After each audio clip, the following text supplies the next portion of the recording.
అసలు స్వామి హనుమ పేరు చెప్తే చాలు. బుద్ధిర్యశో బలం ధైర్యం నిర్భయత్వం అరోగత అజాడ్యం వాక్పటుత్వం చ హనుమత్ స్మరణాత్ లభేత్.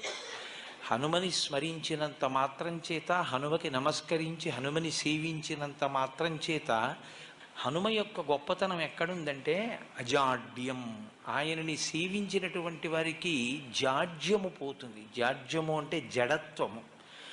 జడత్వము అన్న మాటకు అర్థం ఏమిటంటే స్పందన శక్తిని కోల్పోవడం. శ్రీరామాయణంలో రామచంద్రమూర్తిగా శ్రీ మహావిష్ణువు వచ్చే ముందే బ్రహ్మదేవుడు అనేక మంది దేవతల్ని శాసించాడు. రావణ సంహారం అంటే అంత తేలికైన విషయం కాదు.